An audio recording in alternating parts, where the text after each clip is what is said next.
Hey guys, what's up? I can't believe what is happening right now. My channel has absolutely blown up. My two more recent videos have gotten a lot more attention than I ever anticipated. Outpouring of not only positive support, but I've been getting just comments flooding the comment section, just like so many comments, and it seems that a lot of Tolkien fans and a lot of storytelling fans all banding together and giving their thoughts. Regardless of what these things say, I've seen some incredible comments. Like, there are just some well thought out, well put together paragraphs. Sometimes it looks like I'm about to read a novel. I've checked out a few of these, and I think that's the most exciting part about this channel so far, is just seeing so much engagement and so many people that care about the direction the show is going, not in terms of its merit on its own, but in terms of where we wish it could go and how good we wish it was. And it's really unfortunate that the Rings of Power has not met our expectations in any way since the very beginning of its conception by Amazon. And they have proved us correct time and time again with their repeated failures. And it shows in the way that you guys communicate your frustrations to me. I resonate with it, guys. I feel you. I really do.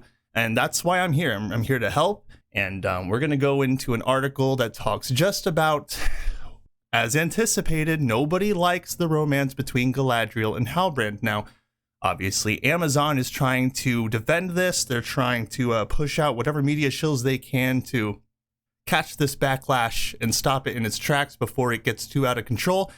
But of course, as it pertains to Rings of Power, that usually doesn't happen. Amazon usually gets the short end of the stick when it comes to the fans' backlash. So let's start with the title. Rings of Power's Morfydd Clark talks Galadriel Halbrand vibes that deeply uncomfortable Adar confrontation. So as you can see here, there's a photo from the most recent episode, episode 6, which I reviewed earlier. I'll leave the link in the description to that review if you guys want to see it. I will also leave a link in the description for the videos that got a lot of engagement lately. And let's continue. A catastrophic volcano eruption at the end of this week's The Lord of the Rings, The Rings of Power sent Southlanders and Númenóreans scrambling for cover.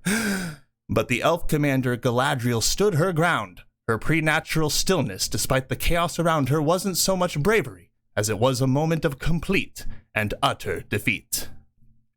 She was just utterly spent and so exhausted and so regretful that she is completely immobilized and almost is kind of grateful to have a moment of peace. By the way, if you've seen the battle from episode 6, it's like maybe a few minutes long. Like, as far as Galadriel goes, she comes in there, does a couple backflips on her horse, chops an orc in half, and then I guess she's really sleepy or tired. I don't know. I that wasn't really a battle, but I guess if you're Galadriel, commander of all of the universal armies, then I suppose you have a shorter stamina than others. That's okay. It's completely understandable. Morfydd Clark, who plays Galadriel, tells TV Line, "I think she's just utterly paralyzed by guilt, fear, rage, and thousands of years of it." Wow. She says, "I think." Okay, this is just her opinion. It's really not fact, and I really don't think that she knows much about the story, because she just keeps going along in this role that people despise. You can see that there's not a lot of Morfydd Clark interviews as far from what I've seen. I've seen a couple, but they've kept her out of the spotlight, and that's really funny because she's the main character. Okay, so Galadriel's brother Finrod died during the Elves' war with Morgoth over 1,000 years before the events of Rings of Power, and she has dedicated her life to eradicating any remnants of the Dark Lord's evil presence. Blah, blah, blah, blah, blah. Met the mysterious Southlander Halbrand. He's so mysterious, nobody can ever find out. Our storytelling is so pristine. No one figured out who this guy was in the first episode in the first few minutes. There's no way. We're just that good at making stories. J.D. Payne and Patrick McKay. Okay. They may have started off as reluctant allies, but episode 6 made it clear that the pair shares a special bond. During the hour, Halbrand revealed that he felt free fighting alongside Galadriel, and she confirmed that she felt it too. And it's really interesting how they're sitting together and when this happens, because the actress is like, "Oh, Galadriel's really tired when she says it." But no, this whole scene, it's so odd. It's weird because it just looks like they're both sitting guilty. Like they both feel guilty because he's never asked her if she's in a relationship or anything. He's never like, hey, do you have a man back home? Maybe he does, but a lot of people fell asleep during the show. I did. You know, it's hard for me to keep up with it. Anyway, it's not important. Anyway, it just looks like they're guilty of something. Like, it's just like forbidden that they should even feel this way. And I think that's because my personal opinion is that the creators of the show know that Galadriel and Celeborn are a married couple and have been forever. And they're trying to change that, and they know it, and they're guilty because they see all the backlash, and that's why interviews like these happen. With Galadriel, the problem is she feels more than just vibes, dude. She feels massive, monumental galaxy shifts whenever she feels anything, Clark shares, blah, blah, blah. Somehow, what she sees as a hopeless mortal that she found stranded at sea has forever changed her. It was really fun exploring how vulnerable this mythical being Galadriel could be. We spoke a lot about how we'd stage it, and both of us felt that looking at each other would be just too intense. It's like too much.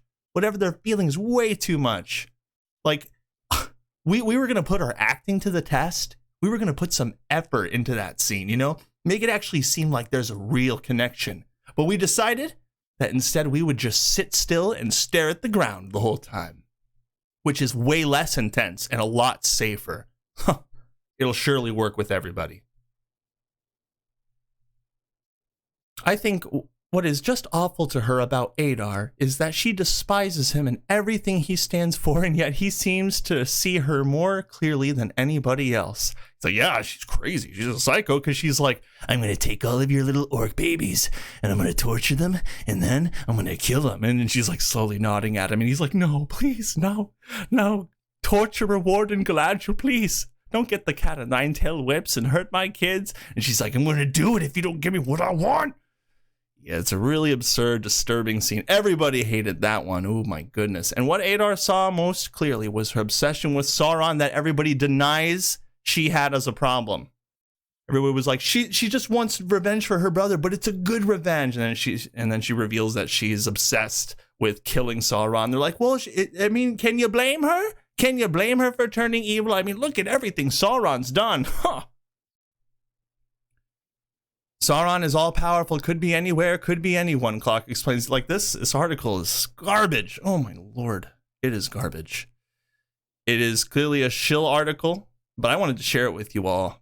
It's the absurdity continues, and we're going to see plenty more of these as the weeks go on, because we still have 2 episodes left, baby, and then we're going to get more of those juicy, amazing Amazon reviews, and I'm going to read some more of those. I saw that you guys liked that video a lot, and I want to do more stuff like that because I love having fun. Okay, I mean, Hollywood is miserable, and all these shows coming out of these streaming platforms are miserable, but here we can have fun. Here we can have community engagement and share our real thoughts about these shows that we absolutely despise because they have stopped caring about story, they have stopped caring about the fans, they have stopped caring about anything that audiences in general desire, and we're going to expose that to the public.